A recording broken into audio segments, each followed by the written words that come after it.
Welcome back to Souhan Unfiltered. You can find it at SouhanUnfiltered.com. This is the latest edition with Michael Russo. We are live on Thursday night. Thursday night at the Liffey Irish Pub in St. Paul, right across the street from the XL Energy Center. I'm here with Michael Russo, who he ran into Steven Tyler in the Long Island? In JFK. In JFK. Yep. And this crazy thing is Steven Tyler asked you for your autograph, right? Yeah, exactly. It was like a little entourage going by me, and it was and people were taking pictures of him, and there was a gate agent that was rolling a dog in a stroller, which was interesting. A dog in a stroller. Yeah, yep. I assume his dog. How rich do you have to be to have someone?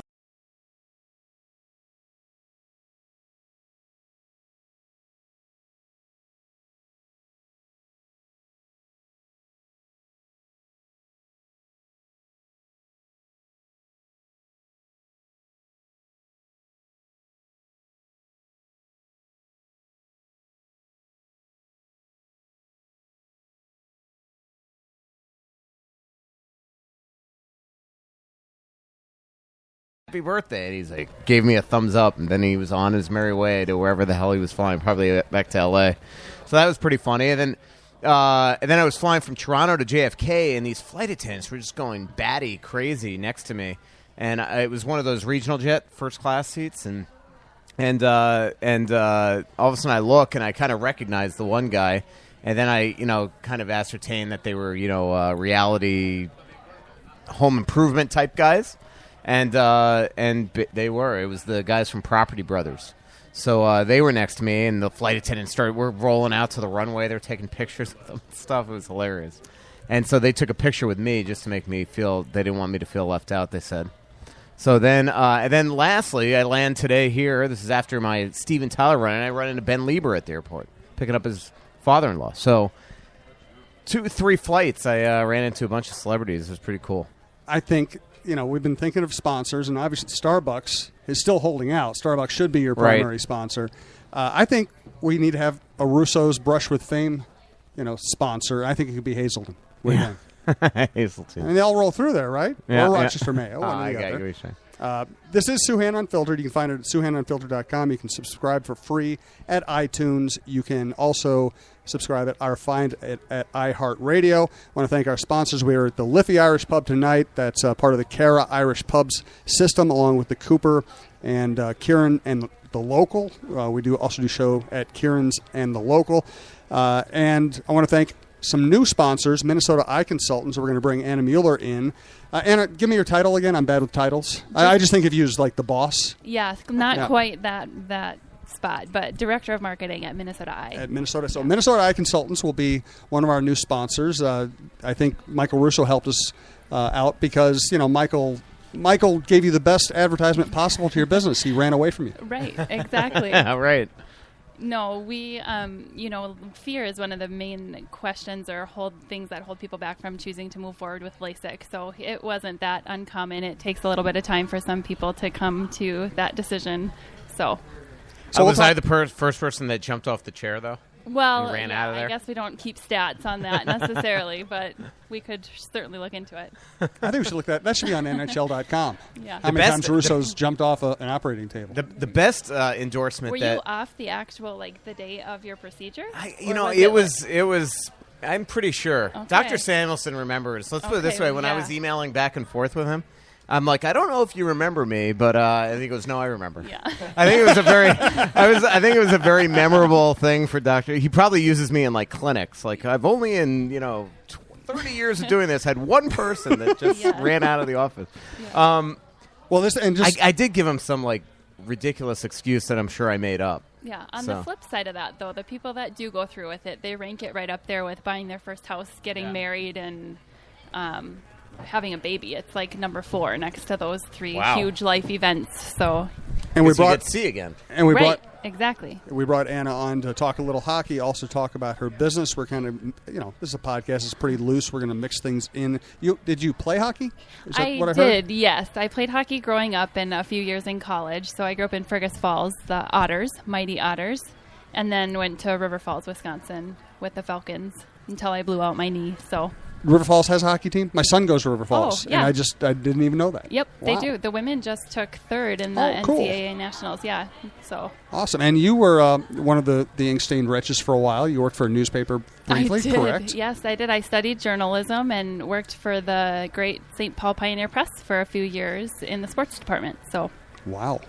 And then you got a real job? And then I got a real job. Now you still have the real job. I still do, thank God, yeah. That's awesome. And people can find your company at mneye.com.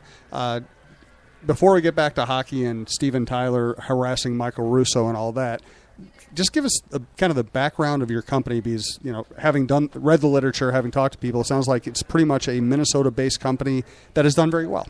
Yeah, absolutely. Minnesota Eye Consultants is one of the premier ophthalmology practices in this region, certainly, but even in the nation. So we're a subspecialty practice, meaning all of our physicians have additional training above that required to practice medicine. We focus on refractive surgery, which is LASIK, laser vision correction, cataract surgery and premium lens implants, glaucoma treatments, and oculoplastics, which is cosmetic medical reconstructive surgery of the face. So very wide spectrum, focus on a lot of research, 9 surgeons, 10 doctors of optometry, 5 locations in the metro. The best endorsement that they got was from Jacques Lemaire himself. You want to ever tell that story? Actually, I could tell that story. You probably would be. Yeah, I'm pretty sure that the Wild won the game, right? That was the interesting sucked, thing. Though, but they were terrible in the game. Yeah. And there's an interesting side story to this story, by the way, that just popped in my head. But basically, after now everything's coming back to me now. So Jacques Lemaire, after this game. It was the season opener against the Chicago Blackhawks. I think the Wild won 1-0. And he goes, after the game, I just had my eyes done by Dr. Samuelson. I have to go back and have to get it reversed because I see too much. Right. Okay, that was essentially a paraphrase. Yeah, the players aren't happy because I see, more than I used to, and it's not good, basically. Yeah. So, but the interesting thing is, they won the season opener. He rips the team. I kind of, take the ball and run with it, right? Mm-hmm. I take Jacques Lemaire's tone after the game and write my game story in that manner. And anyway, they play a couple days later, and that's when Bob Nagley. It's now something I could talk about because it's in Tom I love this book. story. That's when Bob Nagley walks through the press box and he comes up to me and he calls me a prick right in the press box. And I'm like, what did you just call me? This is the old owner of the Wild. He goes, we won the season opener. We have, and you rip us on the front page of the Star Tribune. And I'm just like, wait a minute.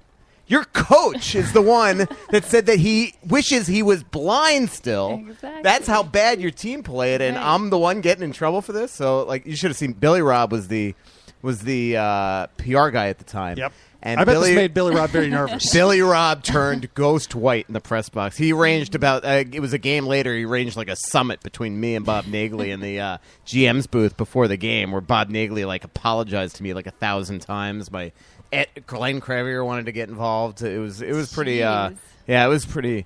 You didn't expect that type of story to come with that. Go. Yeah. So, look what Dr. Samuelson caused. Tell you what. Yeah. I know. Well, we need to get you back in that chair. Yeah, I know. And go through with the procedure. I know, now. but don't you? But could I still wear the glasses because it's become my look, even if they're fake frames? Hey, I didn't know Russo had a look. Whatever works for you, we'll work with you. That's one of the perks of Minnesota Eye. I'm just glad we have the slogan all ready to go. Yes. Just for you guys, just put it on your website. Okay. Be braver than Russo. There you go. We could It's do a a whole low bar. campaign around that. It's a low bar, which will bring lots of people. Yeah, perfect. Done. Trust me, it wasn't because of Minnesota Eye Consultants that I ran off the chair. It was my own wimpiness. It was just one of those scary things. All of a sudden, I just had to get anxiety. I don't know. Yeah, no, for sure. It's surgery on your eyes. We definitely advocate patients do a lot of research. They look in, make sure they're going with a surgeon in a practice that they trust. It's not something to take lightly, and there's so much media and noise out there about, price and technology and all of this, but you really just have to do your due diligence and make a choice that sits right with you after meeting the surgeon and talking through your options. And everybody that goes there always says that I was stupid for not doing it because it is. Especially it's such a costly thing when you have eyes like mine. especially when I'm covering hockey. That's how I know when my eyes are going bad. I'm looking up from the press box, and slowly but surely every single season it's like, better get a new prescription. Yeah, I mean, if you do a cost comparison of everything you've Absolutely. spent over the course of a lifetime, you're certainly going to come out ahead moving forward with LASIK. I just had my 40th birthday in last June, which I'm sad to say. So my mom wanted me. 5th year he's celebrated his 40th Yeah, I know. birthday. I was gonna So say. my mom wanted to get me a birthday present, and so I'm like, I need new sunglasses, but I'm the type that it's same thing. Like I need a prescription in that. So my mother, she told me, spend whatever you want and I'll pay for it. And so I bought these Oakleys that were like, say $220, but to get the prescription put into them, plus repolarized, it cost my mother like $600. Yeah, thanks, Mom. Yeah, so appreciate it. I want to be adopted by your mother now. Yeah, I know. Right? Me too. So And what's the best way to get a hold of y'all? Is it to go to the website? Yep, exactly. www.mneye.com. You can send us a note via the website. You can certainly find us on Facebook and Twitter as well. You can call us 952-888-5800. So We have a nice little crowd here gathering at the Liffey. We have Jim back from last week. Tony Dean from Wild Wednesdays is hanging out with us here. We got Katie. We got Scott. We have Mike, your name? Anna's husband, who is our new tech guy. Jack. Just got hired. He didn't even know it, and he got hired.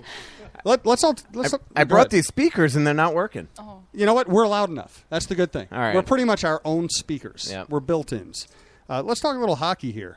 Quite a road trip for your boys. Not for your boys, for the boys you cover. Yeah, I mean it was. Hey, Have to maintain the journalistic objective. Yeah. objectivity Two wins here. in a row. Obviously, both games weren't the greatest games in the world for them, but they continue to do what they always do on the road, and that's win. They now have the most road wins and consecutive road wins since 2007 in the NHL. Technically, if they win out, they could break the NHL record, which would be something.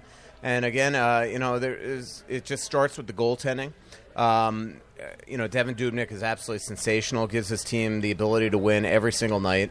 And then the other thing is, as much as we all want to think that they were completely dominated on Long Island in particular, the next day I'm in the concierge lounge at the Long Island Marriott, and in there are 3 or 4 scouts, including like Jacques Martin, and I mean just a ton of people that are all just going on and on about the Wild. And I'm just like, well, a lot of it's Devin Dubnyk. And they're like, yeah, but I mean, even in the first period when the puck was in your end the entire time, like, there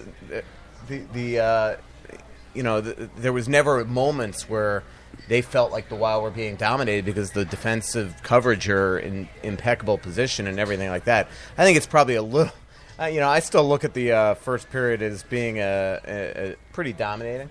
But still, there's just something about this team that even when they defend a lot, you never feel like they're absolutely given the grade A chances. Usually you're keeping them in front of the net, and it's really, really impressive what's going on now. There's the most important thing about this road swing is the Wild are going to start the playoffs on the road as long as they don't completely collapse here and miss it.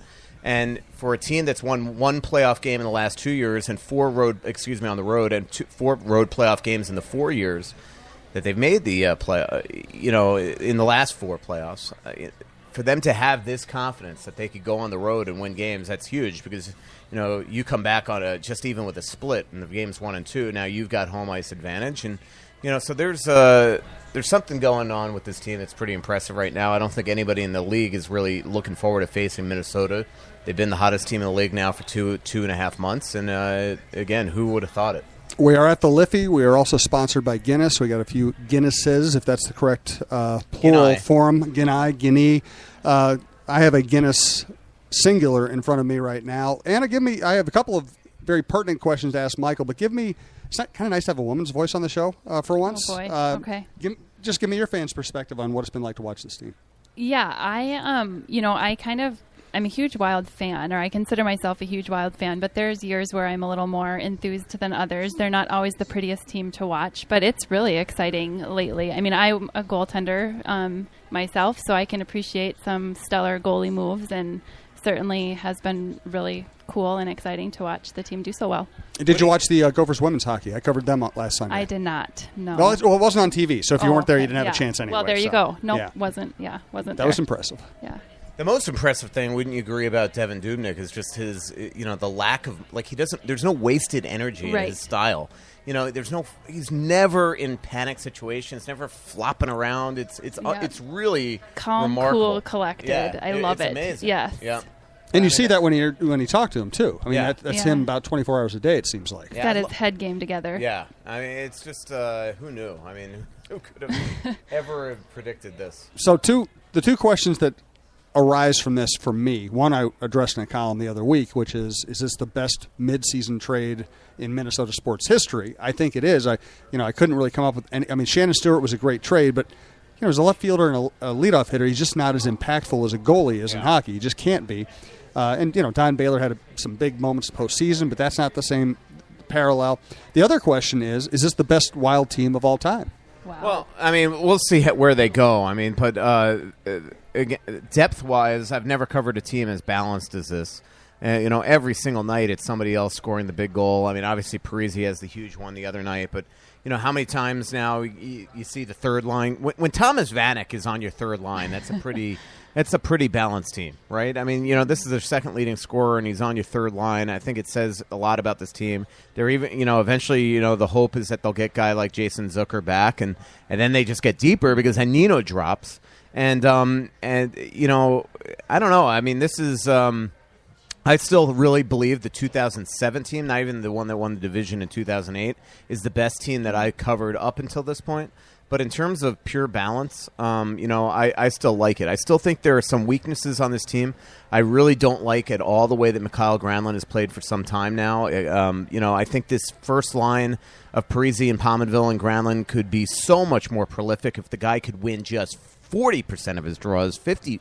I mean, it's unbelievable how bad this guy is in the faceoff circle. They are chasing almost every single shift that he is out there because he can't win a draw to save his life.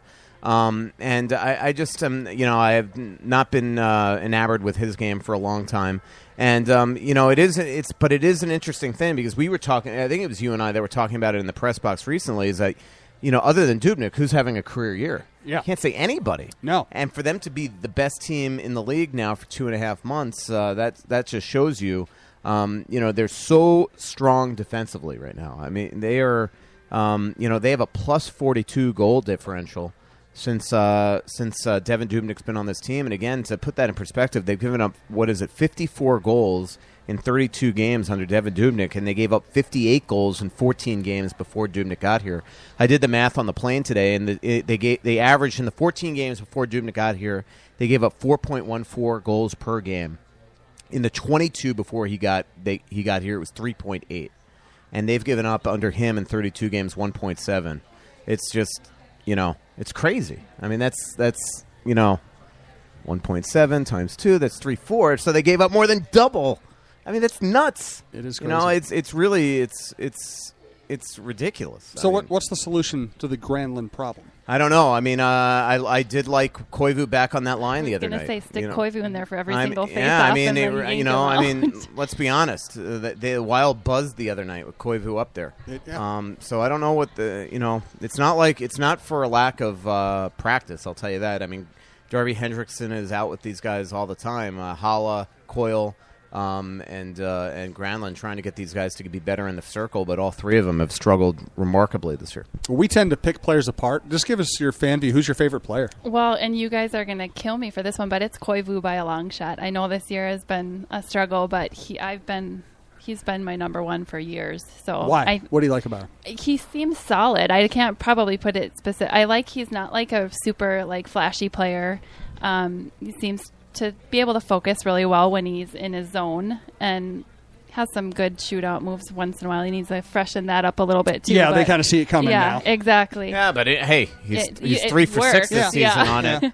Actually, he's 3 for 5 because he didn't use it the other night. So I mean, people most of the time know it's coming, and he still scores. Exactly. I don't think there's any injustice to Koivu as your favorite player, in his right? face-off. Well, solid's the right word. What's that? Because I've had so many people the last couple of years they get to the end of the season, they're like, don't they have to get rid of Koivu? Don't they have to get rid of Koivu? And I'm like, well, by the time you want to get rid of a player, that means he probably doesn't have much trade value. So you're going to be getting rid of a player who plays your style, who's good in the room, who's solid, who's good defensively, and you're going to trade him for very little value on the dollar. and then you're going to try to fit the new guy in. That doesn't really make a lot of sense. Yeah, there's times where he's frustrating. I mean, he's got to be with 1 minute left on Long Island. I'll tell you what. Do you know I don't know if you watched that game when he didn't shoot the puck on that one and tried to force a pass, turned it over, and almost created man.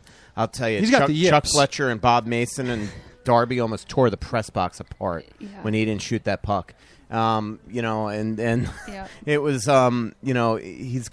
he's just I like how he always says, that he's not going to change the way that he plays the game, but that's a situation where he's just got to be better. And so there are times that he just frustrates you. But as I just mentioned with the whole Granlund and can you imagine this team without him? Well, and I think that's it. Like, what do the other guys? I mean, they respect him quite a bit, right? Absolutely. And when you're talking about balance and depth in a team, to lose a player that's been as solid as he has, at least for leadership on the team, would be probably a loss. I'm just going to miss his hugs. Yeah. I've never gotten a hug from Mikko. Such a warm person. No, I'm kidding. Mikko and I have butted heads a few times over the years, but I do respect him as a player. One of Dan Barrero's funniest tweets ever, it just made me laugh out loud, was after 3 seasons ago when they missed the playoffs. He tweeted out, "I already miss Mikko Koivu's smile." Smile singular. Yeah. Absolutely. That's when I first realized that you could favorite tweets. It took me a long time to understand why would anybody favorite a tweet? I don't get it. Now I realize it's a good reminder. Like that type of thing. Go back and read a story. But that's one of the ones where that was where I first favorited a tweet. Yeah. Speaking of players with definite strengths and definite weaknesses, what do you see out of Vanek now? Because now all of a sudden to me, I always had the same take, which he's not going to be a good defensive player. Yeah. He's not going to be an effort player. He has to score to have value. But now he's scoring, so he has value. Yeah, I mean, there's going to be times that he drives you crazy, but at the end of the day, he's the second leading scorer on this team. There are a lot of times Danny Heatley drove everybody crazy, and he certainly wasn't this productive. He does a lot of things that nobody on this team can do, and that's just the bottom line. But unfortunately, and you see it with his ice time lately, almost to get to get a Thomas Vanek that doesn't kill you, you got to limit his ice time in a lot of situations. But what I like about Mike Yeo the other night is, Mike did the other night. He coached that game the way that I think that you should coach a game. I like coaches that recognize who's going on a certain night and doesn't play other guys that aren't. And so, a lot of people were fuming that say a guy like Justin Fontaine was downgraded in that game and barely played in the third period. But that was a game the other night where Justin Fontaine just wasn't going. That's no slight on him as a player. He, the other night, was not going. But Vanek was, so was Jordan Schrader. So he puts them together, and then all of a sudden there were offensive chances. Same thing in overtime. There were a lot of people fuming that the first shift that Thomas Vanek took in overtime, because I get it. Who wants to see Thomas Vanek in a 4-on-4 situation? But he was going the other night, so he put him in that situation to succeed, and he almost won the game for them. Coming down the way, stealing a puck and coming down the ice on a breakaway. So, you just got to accept him for what he is at this point in his career. I just think that lately, the last 10 games, he's absolutely elevated his play. He definitely seems like he's playing harder to me. Mike Yeo knows this. I mean, when Mike Yeo talks about Thomas Vanek and it says that, to beat the St. Louis Blues that you have to work hard, in the context of talking about Vanek when we asked about him, that is Mike Yeo basically saying to you, I get it. It is about effort with this guy. And but right now, you just can't argue with the fact that he's on a almost an everyday basis, either setting somebody up or scoring a goal. He's 6 goals in the last 9 games, and that's huge for a team that that he's one reason why this team is balanced out right now.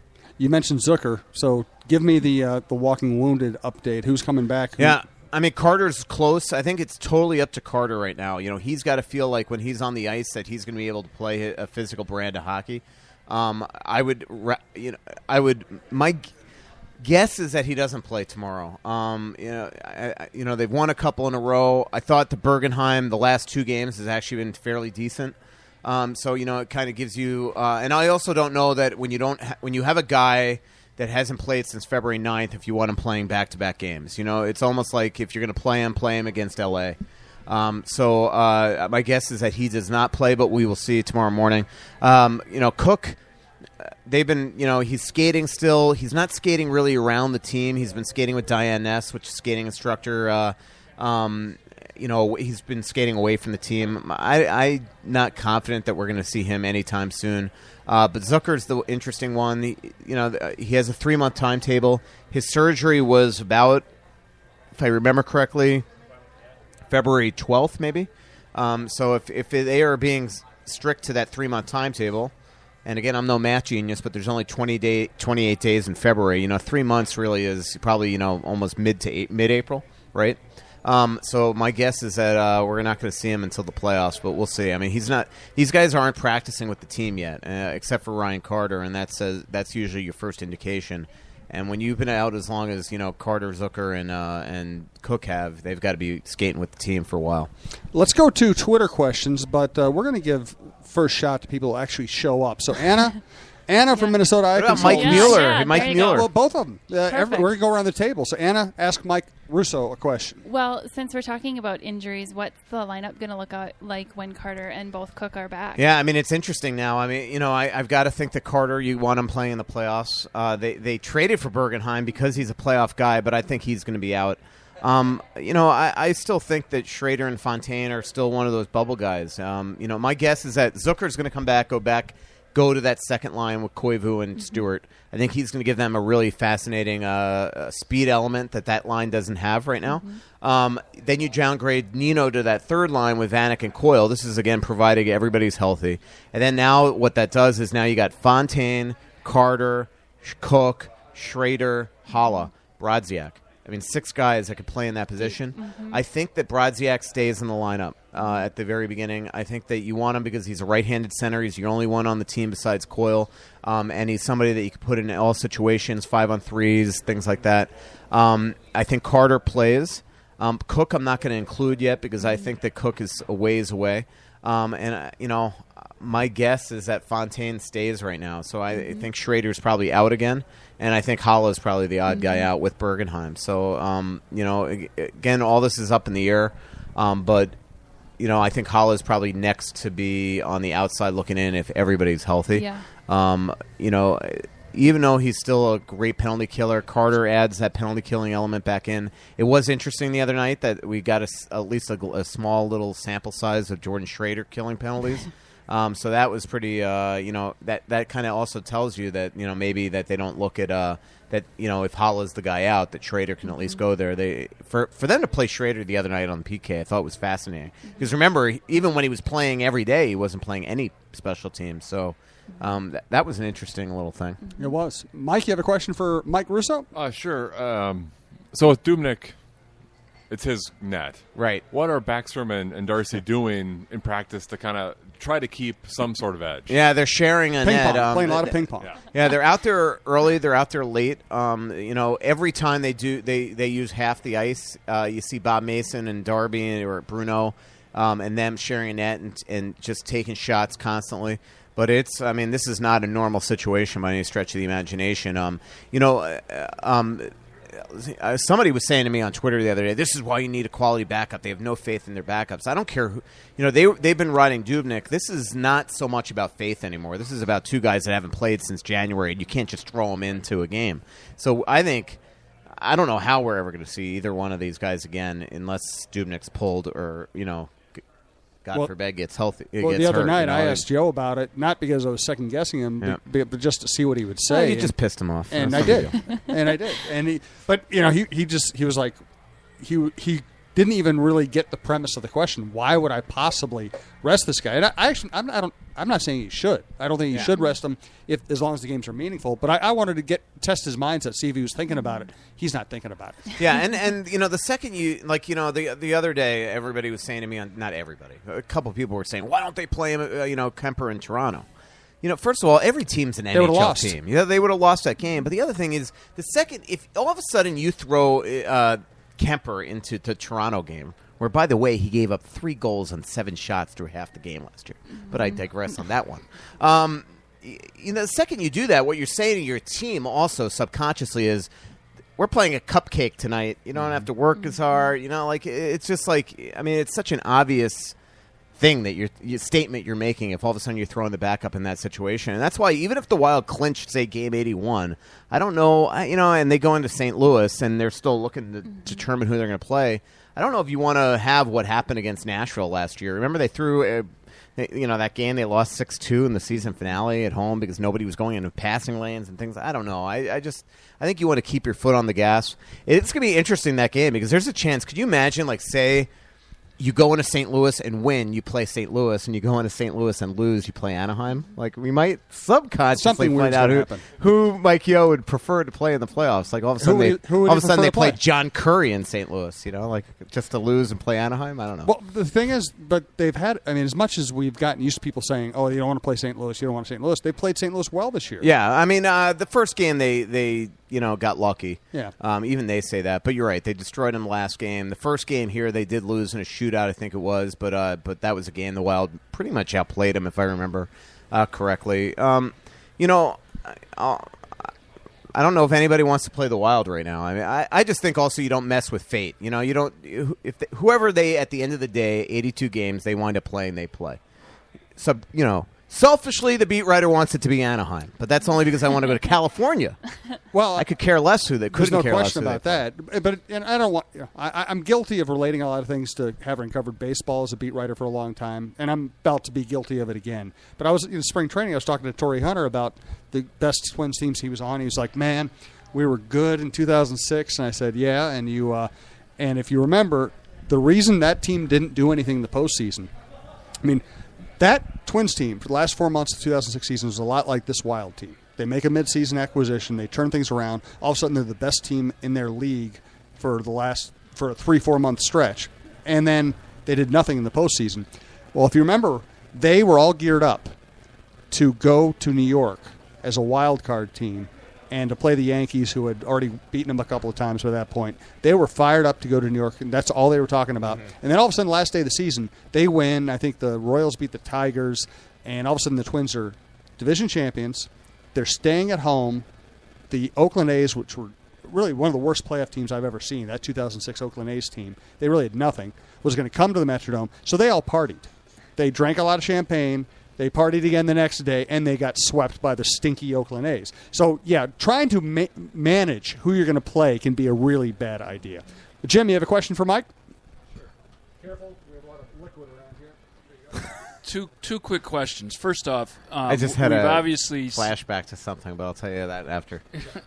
We've seen Dumba obviously move to the first power play, and with some success. And what is Niederreiter going through in his mind when he sees the power play struggling like that, and yet he's got a quick release, a quick shot, he's good in the middle, and he's not playing at all? And second question would be, if Chicago stumbles tomorrow night against Columbus and loses that game, and you look at the rest of their schedule, which is not very easy because they play a lot of contenders except for a Buffalo game thrown in there. What are the chances with the one game left against Chicago that it comes down to that game for who finishes third? Well, hey, it very well could. I even as of a week ago, I didn't think the Wild would be able to catch Chicago, and now suddenly they're 3 back. And as you said, there's a chance if Columbus loses that game and the Wild sweep this weekend, the Wild could be in third by the end of the weekend. In terms of Niederreiter, I think that is a concern. I think that's why they want to get him back on the power play. I wasn't at practice today, but they did switch it up. They put Dumba back on the second unit and Niederreiter back on the second unit, put Vanek back on the first. That was a way to get Niederreiter back out there.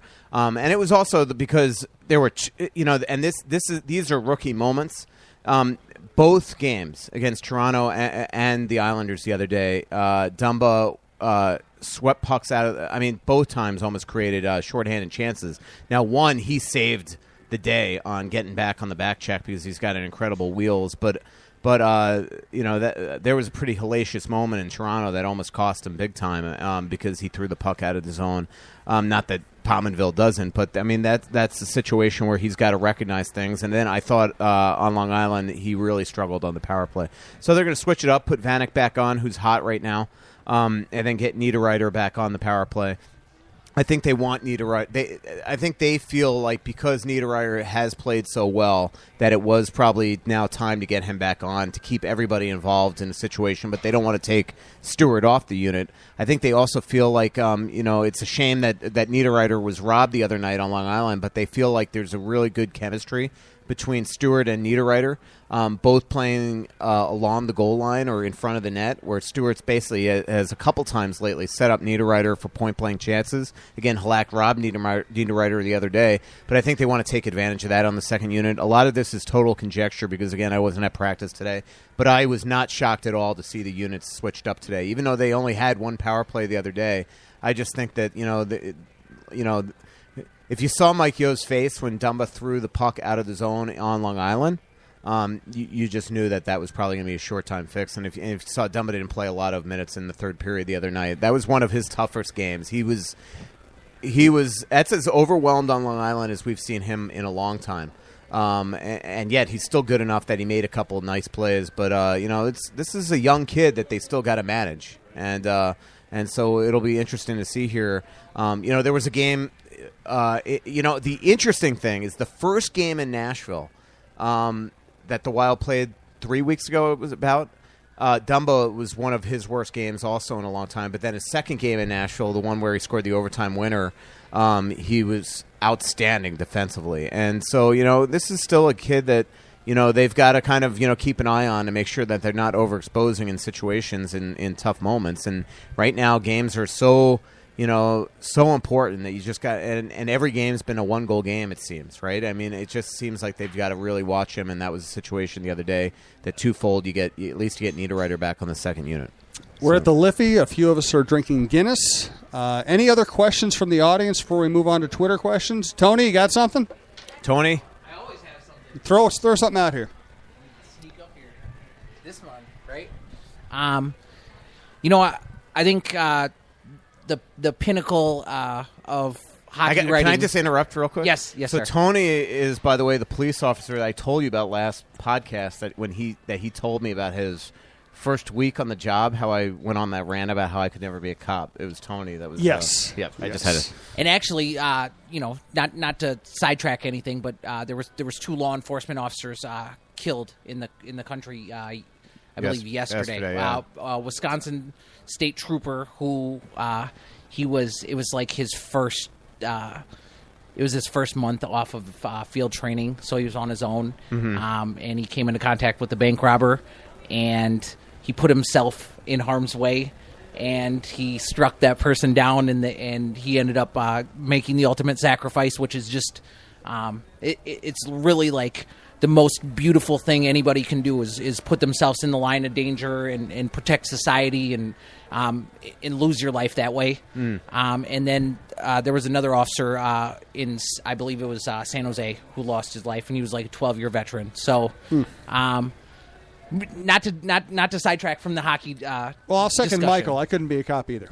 Well, ultimately, I've always wanted to just help people, and I've always wanted to involve myself, and I'm a little bit forward and aggressive in my approach in life, so I think that helps dealing with people and coming into contact with people that are in crisis, because a lot of people just need somebody to come into contact with them and just help them. So I think that's what law enforcement is to me. That's awesome. The thing I want to say is I'm very humbled to be on the Alive and Social Network with Wild Wednesday and with Jeff Dubé, because I get to come into contact with Michael Russo and Jim Souhan, because you guys are not only are you legendary beat writers and you're in the business, but then also He's confusing us with somebody else. I mean, Sid. Yeah, you're thinking of Sid. and Sid too. I would stomp down Sid, and he'd probably tell me a bunch of good words, because that's what He Sid said, "Get does. out of my way, asshole." No doubt. I guess what I want to ask you guys a little bit about how podcasting and the Alive and Social Network has changed your view on the internet with regard to writing and with regard to how the business of formulating an opinion is conveyed nowadays. Because I know with myself, I have carte blanche to launch my ideas out there in the world, because I don't have an editor, because I don't have anybody to be accountable to except for Eklund, obviously. But How has the business of sports writing and Twitter kind of created chaos in your world? You want to go? I'll go first. They're two different. We actually do two different jobs. Michael's a beat writer. He's with the team every day. It's his job to tell you what's happening with the team, to provide insights, to provide news, to break news. And I'm a columnist. It's my job to offer opinion, perspective. And there are blurred lines here. Sometimes I do a little of what he does. Sometimes he does a little of what I do. But that's where kind of the defining line is. The thing I like about podcasts is, I was saying this to Anna earlier. I've been writing all my life. And while I love having written, writing is a pain in the ass. It's like working out. You want to have the benefits of having worked out, but you don't necessarily like getting up in the morning working out. You like it after it's done. That's the way I feel about writing. This is, frankly, just fun. You're just having a conversation. You're having a conversation with people you choose to have a conversation with about topics you're interested in. So this, to me, is both. In a way, it's really easy because it's natural, but that's also what's good about it. Michael, I'll let you chime in. Yeah, I mean, I agree. I hate writing and working out. Yeah. We need to set up a laptop on the your, difference on is your that you're, treadmill. The difference is that you're good at both, and I'm, and I still have the struggles on both. Writing to me is, I love being a sports writer, but I hate writing. I mean, it's that simple. It's so true. I wish it came easy. I mean, I like writing fun stories. Like to me, the Chris Stewart, there's certain stories that are agonizing to write. To me today, the Chris Stewart story took me 20 minutes today. It was so easy to write. It was just telling a fun little story about the Wild. I love those type of features. Some are harder than other. I'm writing a story for Tuesday's paper that's going to probably be a little, it's going to be a little tough to write just because there's so many little anecdotes and things like that. But I think it's the type of story that I want readers to read because it's just an interesting thing that you don't see every day. But we don't want to scoop what that is. Well, I will. I mean, it was that's the actually it was really neat. 832nd time on this podcast. Michael Russo said, "Well, I shouldn't say that." No, I might as well. I mean, part of the Star Tribune letting us do this is that we promote what we're doing. But I shadowed the Situation Room the other day, and it was pretty awesome because I was in there. I was in there the day that Justin Abdelkader scored on breaking his stick. So it was just all these. It was just an awesome experience to just get a different vantage point of something that all of us as sports writers rip all the time, and as sure fans get frustrated with. Disallowed. It was great talking to these guys about their vantage point of the Zach Parise kick goal in St. Louis. Getting the anecdote of what was going on in there from when that puck hit the side of the net.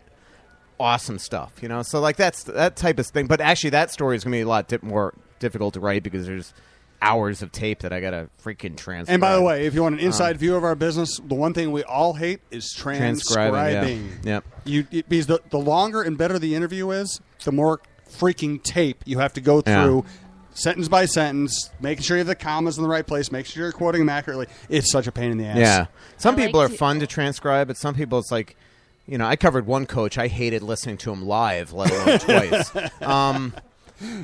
I liked Mike your plug for your articles today in your blog post.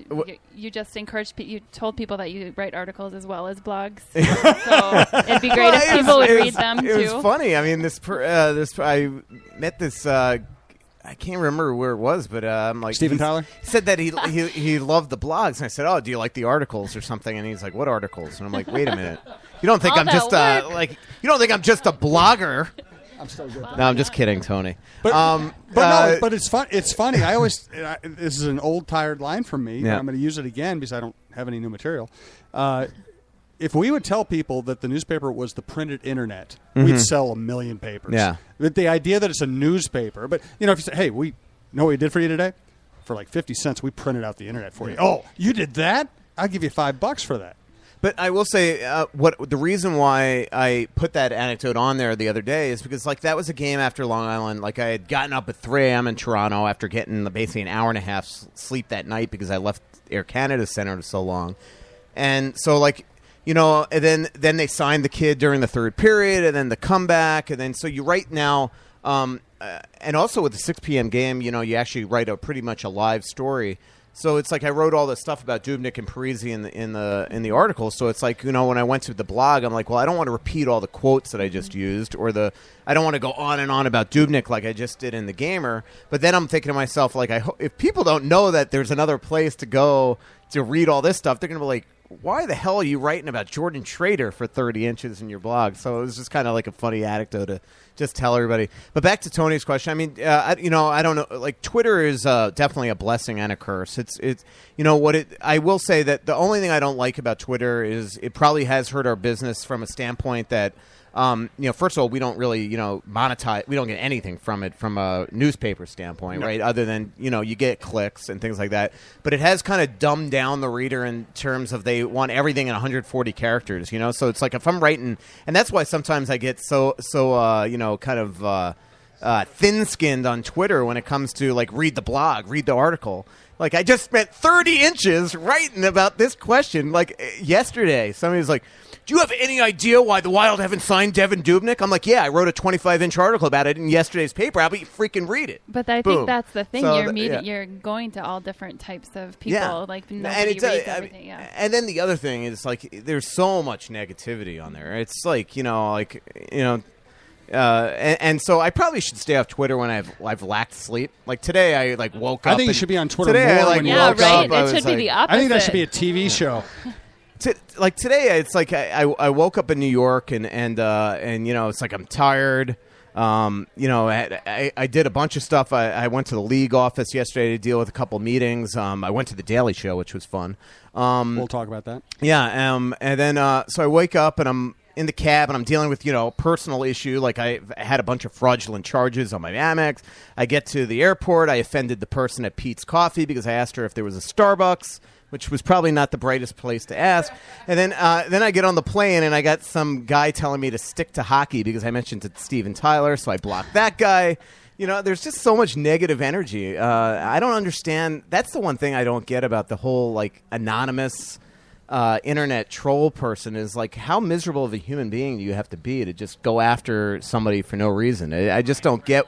Yeah, I just don't get how it makes those people feel better. Well, the fascinating thing about it is that people. I mean, I get why people would, like, be angry if the local columnist for the only paper in their town writes something they don't like. Yeah. I get it. I mean, that's kind of you're putting a target on your chest when you do that, and that's the whole job. So I don't resent negative feedback in that way at all.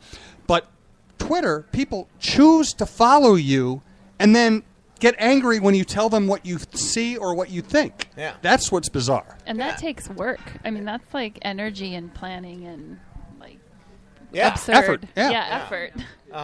But for the most part, it's been good. I mean, but it's just changed the way that things are done. It just kind of, you're almost scooping yourself on Twitter. You're putting stuff out there before you put it on your website or into your newspaper, and it's just changed the way everything is. I mean, I am shocked that it took me until 2009 to get Twitter. I mean, I didn't really understand it the year before when everybody's like, "Oh, this would be great for your job." I'm like, "What is it?" And then there was something that happened at the Montreal draft. I knew for a while that Jacques Lemaire. I knew that morning that Jacques Lemaire was going to be like and he wasn't even the coach at the time. It was right when he was, it was after he left here. And he was going to be the assistant coach for the 2010 Olympic team. But, I was in, like, the bottom of, like, a basement at the Montreal Chateau Champlain Marriott. And so I couldn't get an internet to write a blog on my BlackBerry at the time. So I waited so long to get it out there that essentially we were sort of scooped on it because it finally got out there like 3 or 4 hours later. So that's when they decided, you need Twitter. And so... Well, it scares me because I didn't know what Twitter was, and now I don't even really understand what Snapchat is, and I'm just waiting for the call from the Star Tribune. It'd be really funny. You get a Snapchat. What's amazing is in the business. That we're this streaming thing that's out. What's the thing called now? Meerkat. You know where that's next. Oh, absolutely. We're going to get an email next week. What's amazing is you should all Meerkat. I covered. I was a beat writer in the '90s, and back then your goal was if you got a tip and you had news nobody else had at 11 a.m. you waited for 16 hours and you try to keep it secret. You try to break it in the morning paper, and you just you almost like play defense, try to not let anybody else find out what you knew. Now you put it out as fast as possible because it's going to get out sooner or later. Yeah, you break it for a second. Yes. The one thing I wanted to mention this past Wild Wednesday, I was showing Scott and I was showing Jeff Dubay and a bunch of other people. It's called The Ballad of Billy John, and what it is it's a comedian who he plays a guitar on stage and he sings a song, and it's just this beautiful tribute to this guy who he forgoes his dreams and he gives up everything to be a father and to be a good husband. So then his wife convinces him to pick up the guitar, right? Play a beautiful song and sing. They put it on the internet. And then it gets like 1 million hits. And it's just this beautiful moment. And he's excited. And then they scroll down to the comment section on YouTube. And it's just like, because you know what comes next, right? Because ultimately that's how the internet works nowadays. And I think I'm 32. So I grew up with Macs in schools. And I grew up with Nintendos. So I started with 2 buttons and I graduated from there. So I'm technology savvy, but there's a whole generation behind me that does Instagram, that would do Meerkat, that would do this stuff.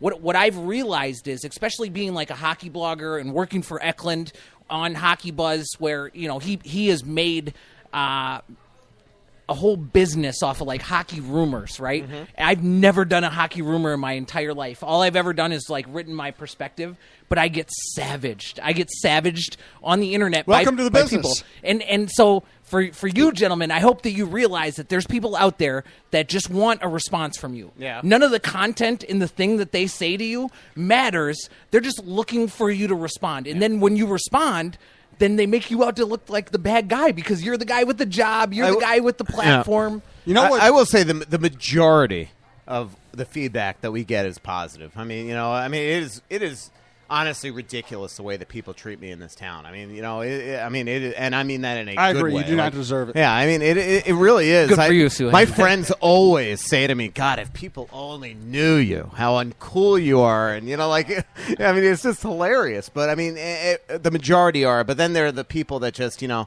that's why I have a quick block finger, because part of it's to save myself, because I'll get myself fired. Because I've said it before, I got the temper and I could easily say something stupid on Twitter, so I just get rid of people sometimes because and the other thing is I don't need it. It puts me in a bad mood for a freaking hour to read that stuff. So I'd rather get rid of them, never see him again. Boy, you sound like a mafia guy from New York. Yes, out. I told the guy today. I said stick to hockey is the one thing that gets you a banishment, and he goes. And then he goes, be my guest. I said, gladly. And I just adiosed him. Scott, it's a reality show. Yeah. Russo blocking people on Twitter. That's a reality show. All right, we're going to ask Twitter questions now. Half an hour after I said we're going to do Twitter questions, but we had so many good questions here, I delayed it. From Jason Malley, good question, forward-looking question. Other than the top 2 guys, how deep is this year's draft class? Have you looked at it that hard yet? Honestly, I don't. Okay. I look at that stuff after the Wild's eliminated. A lot of it is because Should I just block that guy for you? Yeah, just gone. What a dumb gone. No, I'm just kidding. But I will say that if the Wild stunk this year, I'd be paying attention. But and there was a point where I thought that I'd have to pay attention. Yeah, January I was writing they should pay attention to that. There's one of the best kids, and I forget. I feel bad that I don't remember his name off the top of my head. One of the shocking kids in this draft is a kid from Phoenix who's supposedly unbelievable, and that's the most fascinating thing. What's his name? Austin. Yeah. Austin. Yeah. Austin Matthews, and it's crazy. Like he's got no lineage. Like he's just grew up in Phoenix, and that's the awesome thing about I think expansion and is what it's created in this. In the United States, kids coming out of Florida and California and, obviously Nevada. And it's just, I don't know. I love the fact that suddenly, I love the fact that there's going to be a kid from Phoenix, top 5. Yeah. And the great thing about hockey, he grew up in the Coyotes, in the Coyotes practice rink. Mm-hmm. The great thing about players coming from Florida is they already have no teeth, so they have nothing to lose. That was a cheap shot. from Andrew Nicolin, will the Wild attempt to re-sign Stewart? Which is a good question because Stewart has been really effective for them. Yeah, I mean, it's totally going to have to do with what he asked for. I mean, I know that's not giving you a great answer, but that's a really horseshit answer. I mean, the thing is that this is his chance to become an unrestricted free agent. If his agents think that he wants $3, $4, $5 million, the Wild probably aren't going to do it. If he's willing to take a short, even a 3 or 4 year deal in a quality contract, I think they'd be very interested. But a lot of people are asking it because he does give this team an element that they do not have. And he could be a good bridge to when guys like Rayovac and Alex Tuck and some of the bigger guys that the Wild are hoping become that type of player become available. We are at the Liffey. We are drinking Guinness. We are speaking with Anna Mueller from Minnesota Eye Consultants. Next question, Min Abe. When do you think these back-to-backs will catch up with the Wild, or is too much made of them? Good in question. Terms of, in terms of fatigue. Yeah, I mean, they have. It is interesting. I mean, every back-to-back they keep on winning, but yet they're not playing the greatest in them. I mean, it's crazy. What are they? They're 4-2-4 or 5-2-4 in back-to-backs now. 5-2-4, I think. Something like that. It's pretty good, but it's I've got to think that it'll be easier to play the 2 home back-to-backs, which is a big rarity this weekend. It's Calgary and LA, and then they only have one more left, and that'll be a tough one. They play home, and then they play in Chicago. That I could tell you they're catching up to the beat writer. I'm tired. So. That's because you don't get any sleep. Yeah, I know your schedule. It's crazy. Yeah.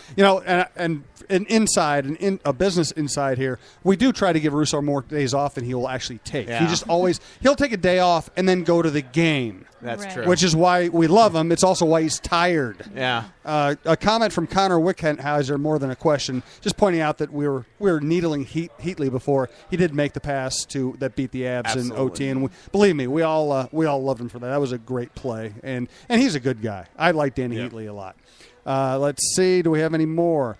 The Blues are what you see is what you get, and in the playoffs, their game doesn't elevate. Agree. That's from Mark R. Well, I think that their goaltending is a big time issue, and if anybody gets into the offensive zone against that team, I think they're going to win. I just don't. Allen's had an awful year, and I think Brian Elliott's easily beatable.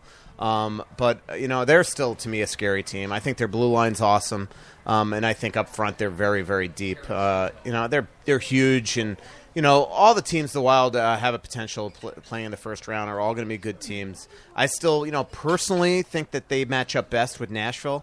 But somebody said to me on Twitter that Anaheim's a one-line team. I don't agree. I think Anaheim's a very deep team up front. Their goaltending might be an issue, a couple young goalies, but I still look at Anaheim as and the Wild never beat them at home. So that's scary. They added 2 top 4 defensemen at the trade I mean deadline. they're a good team. So I would. Right now, I mean, the way that St. Louis's goaltending would be, that'd probably be not a bad choice, which I did not think 2-3 weeks ago. I thought they'd be an awful matchup for the Wild, and I think the Wild would beat Nashville in the first round, as Severance guy just said, I mean, there's a chance the Wild catch Chicago, and if that's the case, they could potentially play Nashville, although. The way Nashville, what they won the other day, and St. Louis is losing, there's still a chance that Nashville overtakes St. Louis again. Last Twitter question is always great questions. We appreciate you sending them in. From Wild Extra, in your opinion, does Mike Yeo stick with veterans too long, as in 23 over 10, for example, or 15 last year? As 23 what? As in Bergenheim over 10 and 15 last year. I mean, yeah, I think he has stuck with Bergenheim too long. That's probably more of a, they traded for him type thing. I mean, I think if Mike Yeo probably had to start over, he would have done things a lot differently, but I think he's at the point of no return with some of the veterans.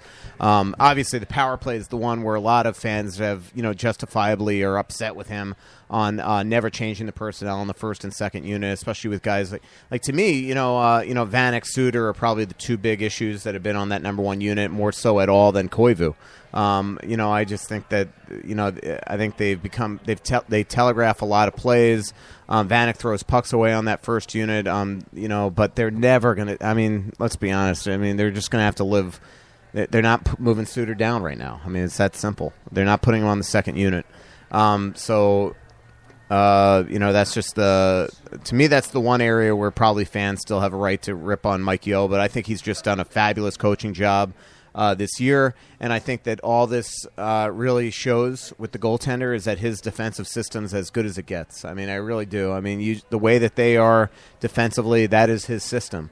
And that's why they win on an every game basis, and why Devin Dubnyk won't leave here at the end of the year. We're going to overtime on the Russo Souhan version of Souhan Unfiltered. Tomorrow night at O'Gara's, I will have Bob Sansevier, the longtime sports writer and radio personality, as my guest. 5 o'clock at O'Gara's. Talk a lot about Adrian Peterson, a lot about the Vikings. We'll also tell some stories we probably shouldn't tell about our days covering the Vikings in the 1990s, when it was basically the wild, wild west of the Minnesota prairie. Anna, give me one more good insight into your business. Why your business has been so successful, why someone like Russo, who needs LASIK surgery or some kind of optical surgery, would want to choose your place. Yeah, absolutely. I'll give you a little bit of a tidbit. Minnesota Eye was actually the first practice. Our physicians worked with the FDA on approving LASIK in the United States. So we have the best of the best surgeons. They helped develop the technology utilized, certainly in good hands. We always say, for your eyes, see the best, and Minnesota eye surgeons certainly are the best. And Michael? I think we should do our next podcast with me in Dr. Samuelson's chair. Perfect. That's awesome. We can exactly do a right. live procedure. We could totally do that. Awesome. That would crying. calm your nerves just fine. And it would be great, because if anything went wrong, Russo would just go to Twitter and block Dr. Samuelson. Yeah. Does Dr. Samuelson give Valium? Yeah.